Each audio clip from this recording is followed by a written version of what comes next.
हे मेरे मन, यहोवा को धन्य कहे और जो कुछ मुझ में है वो उसके पवित्र नाम को धन्य कहे। हे मेरे मन, यहोवा को धन्य कहे और उसके किसी उपकार को ना भूलना। वही तो तेरे सब अधर्म को क्षमा करता और तेरे सब रोगों को चंगा करता है। वही तो तेरे प्राण को नष्ट होने से बचा लेता है और तेरे सिर पर करुणा और दया का मुकुट बांधता है। वही तो तेरी लालसा को उत्तम पदार्थों से तृप्त करता है, जिससे तेरी जवानी उकाब के समान नई हो जाती है। आइए हम प्रार्थना में अपने स्वरों को झुकाएं। हमारे सुशक्तिमान दयालु पिता प्रभु जी, एक बार फिर हम धन्यवाद के साथ आपके पवित्र चरणों पे आते हैं। हमारे हृदय धन्यवाद से भरे हुए हैं, क्योंकि प्रभु जी आपने इस दुनिया में आके हमसे ऐसी मोहब्बत की कि अपना सब कुछ हमारे लिए दे दिया। हमारे गुनाहों का बोझ आपने अपने ऊपर लिया। हम धन्यवाद करते हैं प्रभु कि कलवरी के क्रूस से बहते हुए लहू की धारा, जिसने हमारे गुनाह जो बहुत थे धो दिए, और जिसने भी प्रभु जी सच्चे मन से अंगीकार और पश्चाताप किया, आपने उसे अपनी संतान होने का अधिकार दिया।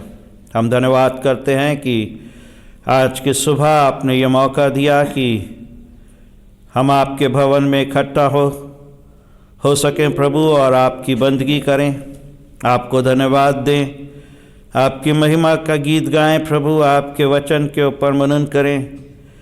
और जो भी प्रार्थना आज की सुबह हम आपके घर में मांगते हैं प्रभु, और जो कुछ हम इस आराधना में करते हैं, वो सब कुछ आपको ग्रहण योग्य ठहरे। प्रार्थना करते हैं प्रभु कि जितने भी लोग इस आराधना में शरीक हों, सामर्थी हाथों में लाएं, हर बुराई से बचाएं, और ये समय हमारे लिए आशीष का समय हो। कोई भी शैतानी सोच, शैतानी बात हमारे इस समय को ना चुराए, वरन हम में से हर एक जन प्रभु जी शुद्ध मन और पवित्रता के साथ पूरे मन से आपकी बंदगी करे, आपकी महिमा प्रकट करें, क्योंकि आप इसी के योग्य परमेश्वर हैं।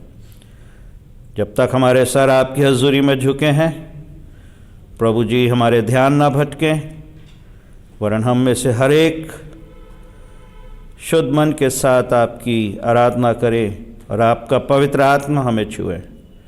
आपकी पवित्र सामर्थ की अगुवाई मांगते हैं प्रभु, और इस विनती को हमारे उद्धारकर्ता प्रभु यीशु मसीह के सामर्थी नाम में होकर मांगते हैं। सुने और ग्रहण करें, आमीन। आइए हम सब मिल के प्रभु की महिमा में गीत गाएं। गीत है तू ही दाता विश्व दाता। हम प्रभु के आदर में सब मेहरबानी से खड़े होंगे। Yeah.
मेहरबानी से हम अपने स्थान पर बैठेंगे।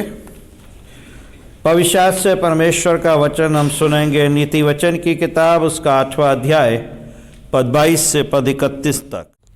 पवित्र बाइबल से हम पढ़ेंगे नीति वचन 8 और 22 आयत से 31 आयत तक। नीति वचन 8 22 से 31 आयत तक। यहोवा ने मुझे काम करने के आरंभ में वरन अपने प्राचीन काल के कामों से भी पहले उत्पन्न किया। मैं सदा से वरन आदि ही से पृथ्वी की सृष्टि से पहले ही से ठहराई गई हूँ। जब ना तो गहरा सागर था और ना जल के सोते थे, तब ही से मैं उत्पन्न हुई। जब पहाड़ और पहाड़ियाँ स्थिर न की गई थी, तब ही से मैं उत्पन्न हुई। जब यहोवा ने ना तो पृथ्वी और ना मैदान ना जगत की धूलि के परमाणु बनाए थे, इनसे पहले मैं उत्पन्न हुई। जब उसने आकाश को स्थिर किया, तब मैं वहाँ थी। जब उसने गहरे सागर के ऊपर आकाश मंडल ठहराया, जब उसने आकाश मंडल को ऊपर से स्थिर किया और गहरे सागर के सोते टूटने लगे, जब उसने समुद्र की सीमा ठहराई कि जल उसकी आज्ञा का उल्लंघन न कर सके, और जब वह पृथ्वी की नींव की डोरी लगाता था, तब मैं कारीगर की सी उसके पास थी और प्रतिदिन मैं उसकी प्रसन्नता की और हर समय उसके सामने आनंदित रहती थी। मैं उसकी बसाई हुई पृथ्वी से प्रसन्न थी और मेरा सुख मनुष्यों की संगति से होता था। परमेश्वर के वचन के पढ़े और सुने जाने पर आशीष दे। आमीन। आइए हम थोड़ा समय प्रार्थना में व्यतीत करेंगे और प्रार्थना में अगुवाई मिसेस सोमती दर्शन आप करेंगे। करते हैं प्रभु जी रात की अच्छी तारीफ के लिए, अच्छी नींद के लिए प्रभु जी तेरे पाक कृष्ण के द्वारा प्रभु जी बच्चे बुजुर्ग जवान घर के चारों कोनों को परमेश्वर तूने निगरानी में रखा। तेरा धन्यवाद पिता परमेश्वर, तुझे अच्छा लगा, तुझे पसंद आया, तेरी पाक मर्जी हुई प्रभु जी कि आज पिता परमेश्वर तूने 2021 की तीसरी सुबह दिखाई प्रभु जी। तेरे पाक शब्द के दिन की सुबह जो तेरे जीवने का दिन है प्रभु, वो दिन पिता परमेश्वर जब तूने मौत पर पकड़ पाई मेरे राजा यीशु, ये दिन तूने दिखाया प्रभु। तेरा धन्यवाद प्रभु, जिंदगी को तंदुरुस्ती दे प्रभु कि आज फिर एक बार तेरे पवित्र बंधन में प्रभु दिखा सके। ये सब तेरी देन है प्रभु, तेरी बरकत है, तेरी दया प्रभु, तेरा बदल है प्रभु। सर्दी के सितम के कारण ही प्रभु को अपने बच्चों को, जवानों को, बुजुर्गों को, सबको परमेश्वर अपने मंदिर में लेकर आया। तेरा धन्यवाद प्रभु जी। प्रार्थना करते हैं प्रभु आज के दिन के लिए जो वचन प्रभु तेरे दास के द्वारा सुना जाए, उसको सुनने के लिए प्रभु हम सब के कानों को खोलना प्रभु, हृदय को तैयार करना राजा यीशु, उन पर तेरी बरकत तेरी आशीष हो। आज जितने भी लोग सफर कर रहे हैं रात भर से या दिन भर में है प्रभु, किसी अच्छे कार्य के लिए जा रहे हैं, जहाँ भी जा रहे हैं प्रभु के सब को सलामत कर। जो बीमारी की हालत में है मेरे राजा यीशु, जब तुझे पुकार रहे हैं प्रभु को चंगा करना, ताकि चंगे होकर प्रभु पिता परमेश्वर जी 9 कोड़ियों की तरह अपने आप को प्रभु संसार में पसारना दे करके एक कोड़ी की तरह का प्रभु तेरा धन्यवाद करें। जो दुखी है, नजात है, कमजोर है, बीमारी की हालत में प्रभु तरह तरह के कष्टों, मुसीबतों, तंगियों, परेशानियों में फंसे हुए राजा यीशु मेरे पिता परमेश्वर, मुकदमेबाजी है पिता परमेश्वर, कर्ज का बोझ है, हर तरह से मेरा राजा यीशु में उन सब बहन भाइयों को अपनों को जिन्हें जानते जिन्हें नहीं जानते प्रभु तेरे हाथों में प्रार्थना के द्वारा सौंपते हैं। क्योंकि मेरे पिता परमेश्वर तू रहम दिल परमेश्वर, तरस खाने वाला परमेश्वर, क्षमा करने वाला परमेश्वर, तेरा नाम पिता परमेश्वर नाम है जो सब नामों में आला श्रेष्ठ और पाक नाम है। जब इस नाम को इंसान प्रभु लेता है उसे खुशी मिलती, आनंद मिलता है, तंदुरुस्ती मिलती है, प्रभु माफी मिलती, संजीदगी मिलती, बुद्धि मिलती है। इस नाम के लिए धन्यवाद। आज पिता परमेश्वर जहाँ जहाँ भी प्रार्थना होती है प्रभु सबको तेरे हाथों में सौंपते हैं। खुदा हर एक जन पर तेरी आशीष तेरी बरकत हो। जो भटके हुए हैं प्रभु ने अपने मार्गों पर लेकर आ प्रभु, ताकि अपने आप को बचा सके पिता परमेश्वर। जो पुकारते हैं उनकी पुकार को सुन मेरे राजा, वो मेरे परमेश्वर तेरा धन्यवाद हो, धन्यवाद हो, धन्यवाद हो। बच्चे के लिए, जवानों के लिए, बुजुर्गों के लिए मैं प्रार्थना करती हूँ। इन सब पर अपना दैना हाथ रख प्रभु, इन्हें बचाव शांति दे।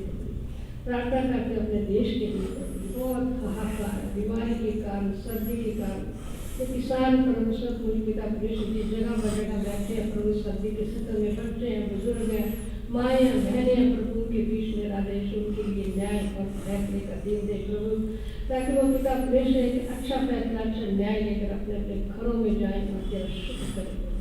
पूरी दुनिया को प्रभु मैं तेरे हाथ में सौंपती हूँ, सिद्ध में रहा है यीशु।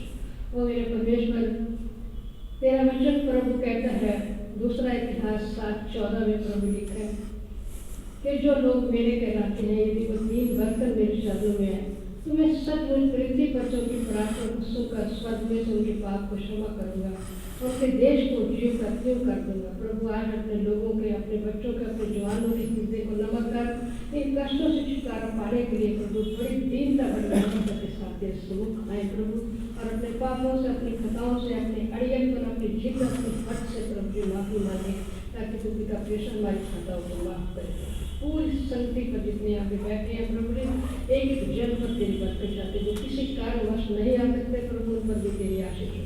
जो जानबूझकर आना नहीं चाहते प्रभु, की बुद्धि को खोल, उनके हृदय को नमक बना दो। आज गीतों का गाना, प्रार्थना का करना, वचन का पढ़ना, सुनना, सुनाना प्रभु, सब पर तेरी बरकत चाहते हैं। पूरी जमात को, समय को, तेरे दास को, आज की सारी प्रार्थना को तेरे हाथ में सौंपते हुए प्रार्थना विनती प्रभु यीशु के नाम से मांगते सुनकर आमीन। सुसमाचार के आदर के लिए कलीसिया मेहरबानी से अपने स्थान पर खड़ी होगी। आज का सुसमाचार का पाठ है मुकद्दस यूहन्ना की इंजील, उसका पहला अध्याय, उसके पद 9 से लेकर पद 18 तक। यूहन्ना की इंजील, उसका पहला अध्याय, पद 9 से पद 18 तक। यहाँ प्रभु यीशु ख्रीस्त के सुसमाचार को इस तरह से लिखा गया है। सच्ची ज्योति जो हर एक मनुष्य को प्रकाशित करती है, जगत में आने वाली थी। वो जगत में था और जगत उसके द्वारा उत्पन्न हुआ और जगत ने उसे नहीं पहचाना। वो अपने घर आया और उसके अपनों ने उसे ग्रहण नहीं किया, परंतु जितनों ने उसे ग्रहण किया उसने उन्हें परमेश्वर की संतान होने का अधिकार दिया, अर्थात उन्हें जो उसके नाम पर विश्वास रखते हैं। वे ना तो लहू से, ना शरीर की इच्छा से, ना मनुष्य की इच्छा से, परंतु परमेश्वर से उत्पन्न हुए हैं। और वचन देहधारी हुआ और अनुग्रह और सच्चाई से परिपूर्ण होकर हमारे बीच में डेरा किया, और हमने उसकी ऐसी महिमा देखी जैसे पिता के इकलौते की महिमा।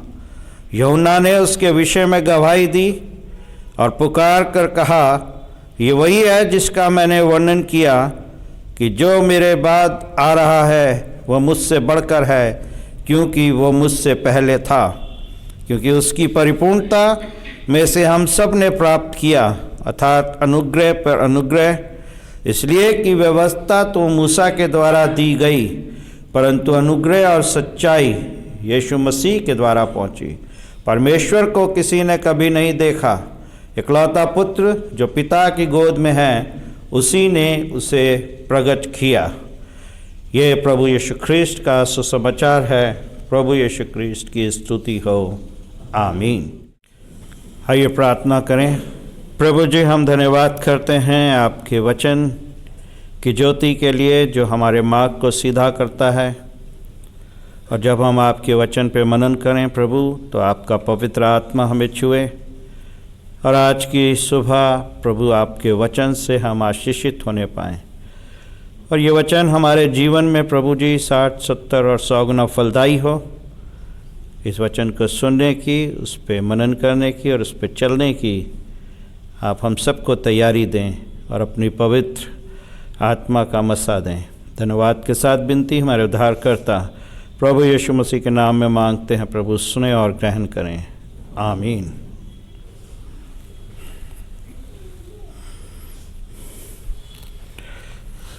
सच्ची ज्योति जो जगत में आने वाली थी, वो प्रभु यीशु मसीह के रूप में हमारे बीच में पैदा हुई।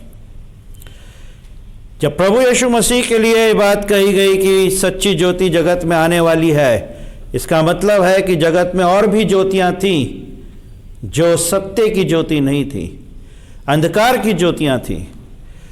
और वो अंधकार की, असत्य की ज्योतियां जो भ्रम पैदा करती थीं, झूठ और धोखा और लालच जिसके अंग थे, ऐसी ज्योतियाँ संसार में थी, अंधकार का जीवन था, लोग परेशान थे, दुख में थे, सच्चे परमेश्वर को याद कर रहे थे। और प्रभु यीशु मसीह का आना एक सच्ची ज्योति जिसने आके उन सब के दिलों को रोशन किया और उनके जीवन के अंधकार को दूर किया और सच्चे मार्ग को प्रभु यीशु मसीह ने हमारे सामने जो है तैयार किया। यूहन्ना की इंजील पहले अध्याय की 9वीं आयत, सच्ची ज्योति जो हर एक मनुष्य को प्रकाशित करती है जगत में आने वाली थी। प्रभु यीशु मसीह वो ज्योति बन के आया जिसने हमारे जीवन के हर एक अंधकार को मिटा दिया और वो ज्योति मनुष्यों के बीच में डेरा करती है। अगर आप देखें, जो पुराने नियम से हमने नीति वचन की किताब से हिस्सा पढ़ा है और यूहन्ना की पहली अध्याय की पहली आयत कि आदि में वचन था और वचन परमेश्वर के साथ था और वचन परमेश्वर था। जब कुछ भी नहीं था, सृष्टि की रचना नहीं थी, तब वचन था। और वचन से भी पहले क्या था? बुद्धि थी, विजडम। और नीति वचन की किताब अगर हम ध्यान से उसको आपने सुना है तो वहाँ पे हमें ये मिलता है कि बुद्धि जो थी वो सारी सृष्टि के ऊपर डेरा डालती थी। 22वीं आयत से जो हमारे बीच में पढ़ा गया, जब ना तो गहरा सागर था न जल के सोते थे, तभी से मैं उत्पन्न हुई। जब पहाड़ और पहाड़ियां स्थिर ना की गई थी, तभी से मैं उत्पन्न हुई। तब यहोवा ने ना तो पृथ्वी और ना मैदान न जगत की धूलि के परमाणु बनाए थे, इनसे पहले मैं उत्पन्न हुई। ना आकाश बना था, ना पृथ्वी बनी थी, ना सृष्टि बनी थी, लेकिन क्या थी? बुद्धि थी। यानी कि बुद्धि के रूप में परमेश्वर अस्तित्व में था और उसी बुद्धि के द्वारा से परमेश्वर के वचन से परमेश्वर ने सृष्टि की रचना की। यानी आदि में वचन था और वचन ही परमेश्वर था और वचन परमेश्वर के साथ था, जिसे हम ग्रीक भाषा में कहते हैं लोगोस। और ये शब्द प्रभु यीशु मसीह जो हमारे बीच में आए, वही शब्द बुद्धि जो शब्द के रूप में सृष्टि की रचना करती है और वही शब्द देहधारी होके मनुष्यों के बीच में डेरा डालता है। यानी कि जब वो लोगोस था, जब कुछ नहीं था, वो लोगोस था, शब्द था, और उस शब्द को जब संसार में आना था, वही शब्द जो परमेश्वर था देहधारी हुआ, मनुष्यों के रूप में आया और हमारे बीच में डेरा किया। और इसलिए जब हम कहते हैं बुद्धि की बात, आप संसार में सब चीज का मोल लगा सकते हैं और आप सब चीज खरीद सकते हैं, लेकिन अभी तक मेडिकल साइंस में ऐसी कोई चीज डेवलप नहीं की गई कि कोई किसी के अंदर बुद्धि का अंश डाल सके।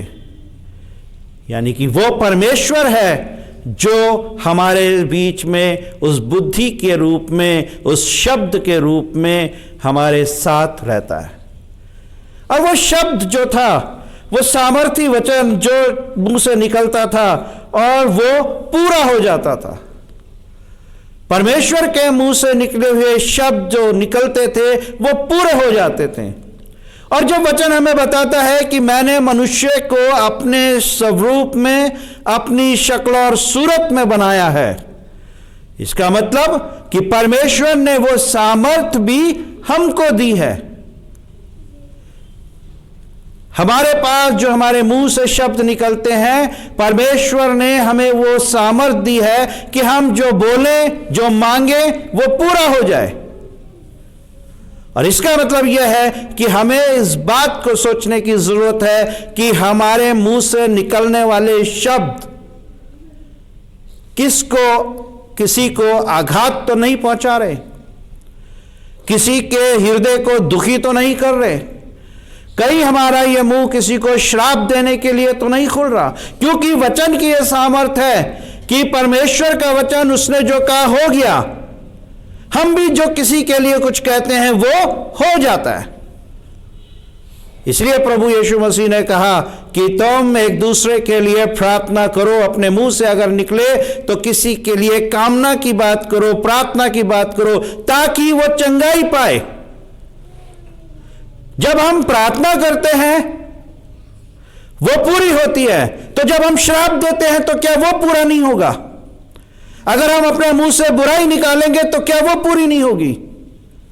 यह शब्द है जो सामर्थ रखता है। आदि में वचन था, वचन ही परमेश्वर था और परमेश्वर ही वचन था। यानी कि शब्द के अंदर बहुत सारी चीजें हैं कि परमेश्वर ने हमें यह शब्द दिया है, इसके लिए हमारे को परमेश्वर की प्रेजेंस मिलती है। और हमें इस बात को देखने की जरूरत है कि हम अपने मुंह से निकलने वाले उच्चारण जो करते हैं, जो शब्द निकालते हैं, उस पे हम ध्यान दें।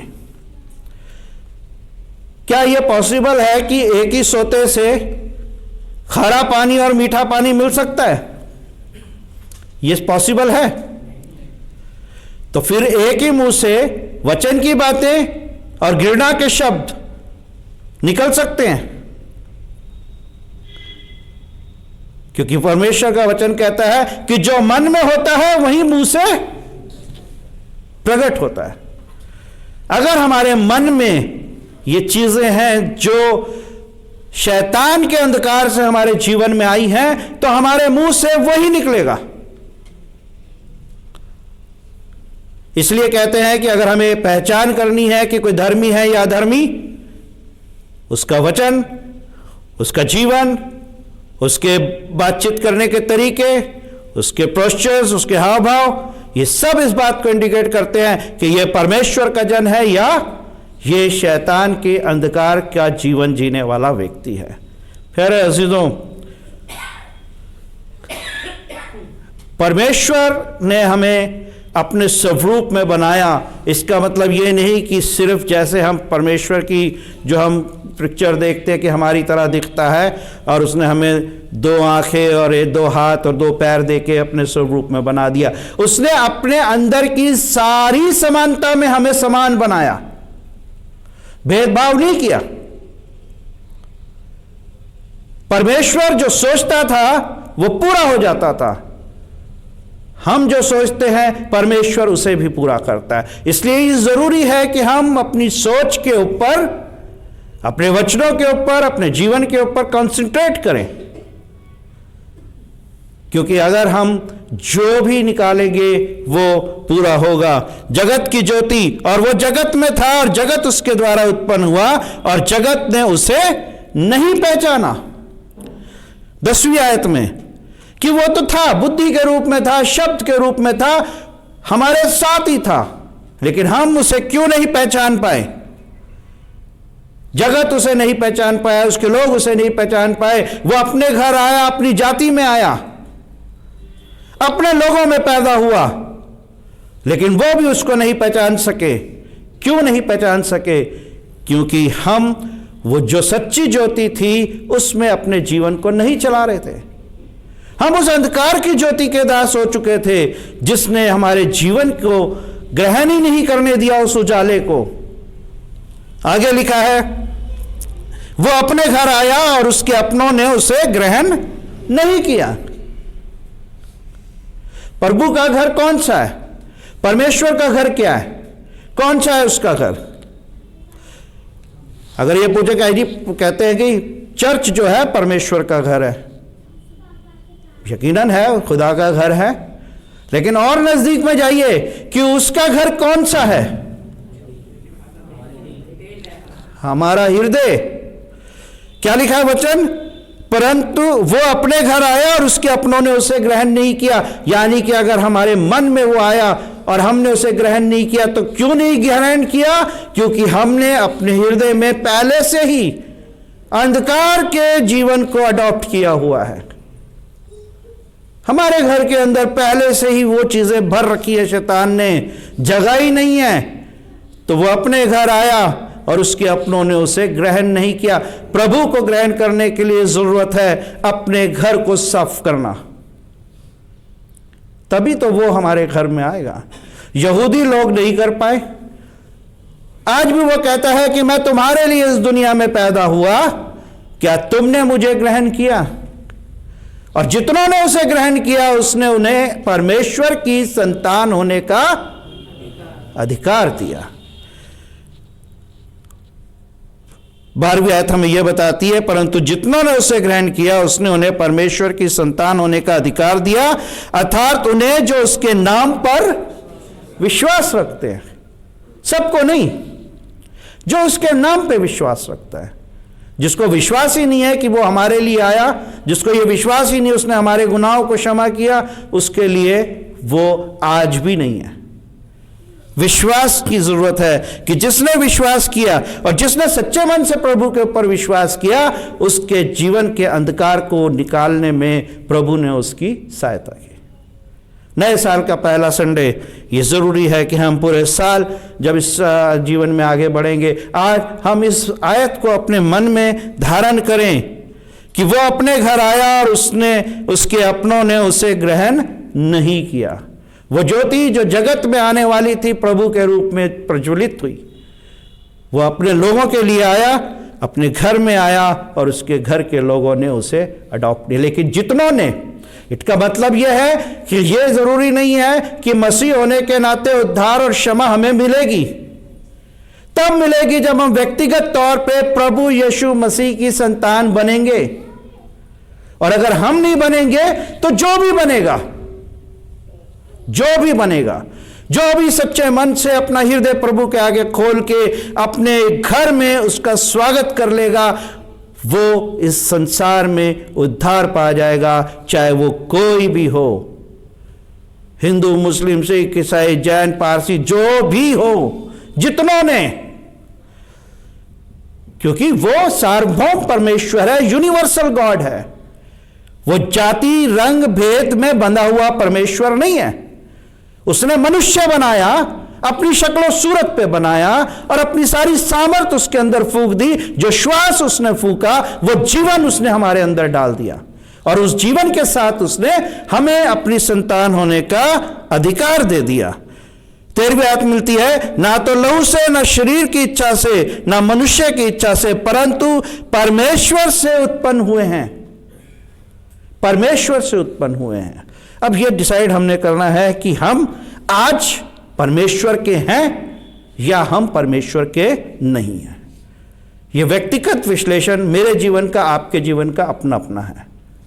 कोई किसी के ऊपर टिक्का टिप्पणी नहीं करना चाहता, ना करेगा, ना ये अधिकार हमें प्रभु ने दिया। लेकिन हम अपने जीवन के ऊपर खुद झांकें कि क्या आज हम परमेश्वर के हैं या आज हम परमेश्वर के नहीं हैं।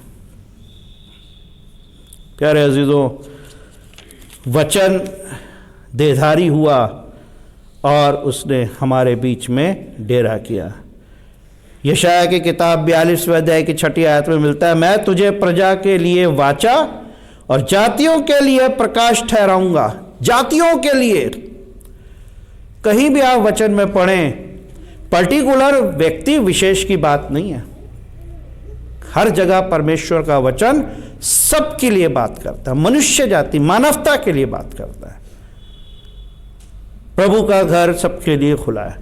प्रभु ने सबको अपनी संतान होने का अधिकार दिया है, लेकिन यह है कि क्या मैं उसकी संतान आज बनना चाहता हूं या चाहती हूं या नहीं बनना चाहती। प्यारे अजीजों, आज हमें यह समझने की ज़रूरत है कि क्या हम प्रभु के लोग, जिसने मसीह परिवार में हमने जन्म लिया, क्या आज हम प्रभु को पहचानते हैं, उसके अनुग्रह की सामर्थ्य को हम जानते हैं? या जिस तरह से अन्य लोग अंधकार का जीवन जी रहे हैं, क्या आज हमारे पास कोई आशा, उम्मीद है? अगर है तो हम प्रभु के लोग हैं। और वह आशा या उम्मीद हमें कहाँ से मिलेगी? वो हमें मिलेगी प्रार्थना करने से। अगर आप देखें लूका की इंजील के पहले अध्याय में आपको मिलेगा, जहां पर प्रार्थना की सामर्थ के बारे में हम देखते हैं।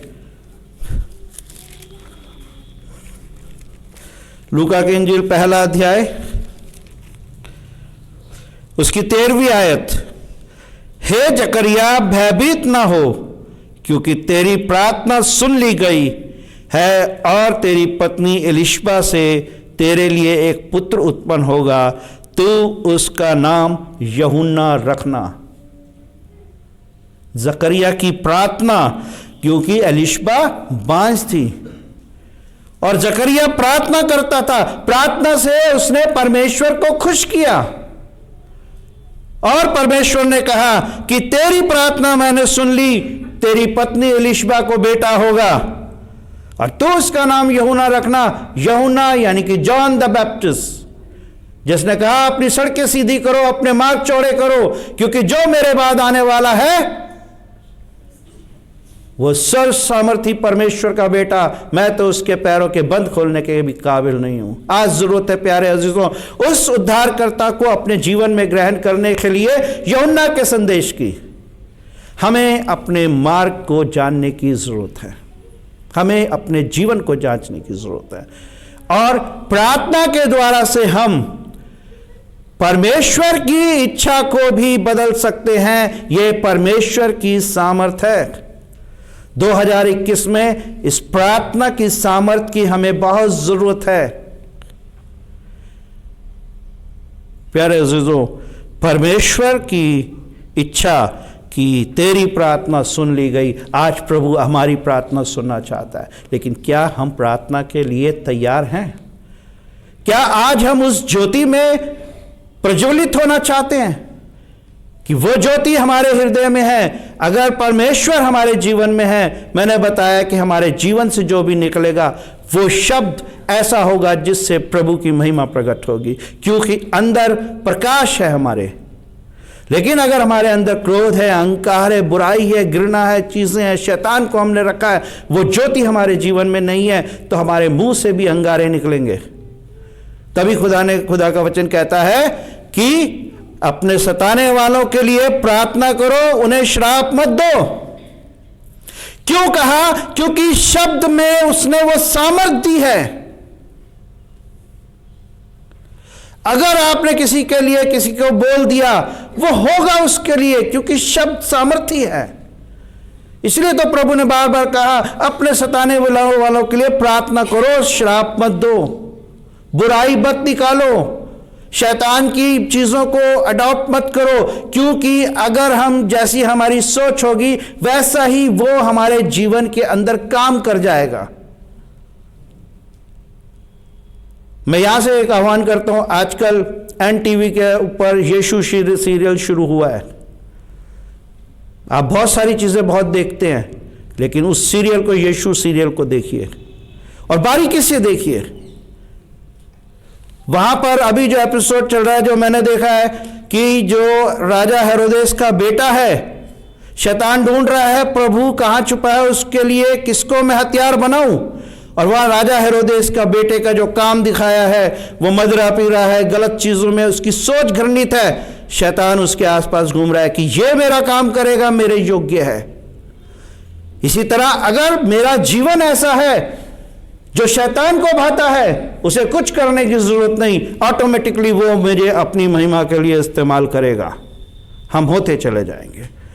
लेकिन अगर हमारे जीवन में परमेश्वर की ज्योति है, वो वचन जो आदि में था, वो वचन जो सच्ची ज्योति बन के आया, अगर वो हमारे हृदय में है, तो हमारे जीवन को शैतान छू नहीं सकता। प्रभु हमें ऐसी तैयारी दे कि हम उस सच्ची ज्योति की संतान बने जो जगत को उजाला देने आई। प्रभु आप सबको इन वचनों से आशीष दे। आमीन। जी, हम धन्यवाद करते हैं कि आपका आना हमारे लिए उस ज्योति के समान हुआ जिसने हमारे जीवन के हर अंधकार को मिटा दिया। हमें ऐसी समझ, ऐसी तैयारी दें प्रभु कि हम उस ज्योति में प्रकाशमान हो जो जीवन देने आई, और उस ज्योति में प्रभु हम मार्ग पाएं और हमारे जीवन को हम आपकी दृष्टि में धन्य ठहराएं। धन्यवाद करते हैं प्रभु इस पूरी आराधना में आपकी अगुवाई के लिए। इस दान के लिए धन्यवाद करते हैं जो प्रभु आपके लोगों ने दिया है। उनकी घटती बढ़ती में उन्हें आशीष दें, कमाई में बरकत दें, भंडारों को भरें और होने दें प्रभु कि हम आपकी इच्छा को जानें और उसे जमीन पर पूरा करें। सारा आदर सारा मान हम आपको देते हैं और इस विनती को हमारे उद्धार करता प्रभु यीशु मसीह के नाम में मांगते हैं, सुने और ग्रहण करें। आमीन। आए हमारे बाप जो आसमान में है, तेरा नाम पाक जाए, तेरी आशीष आए, तेरी मर्जी आसमान में पूरी होती है।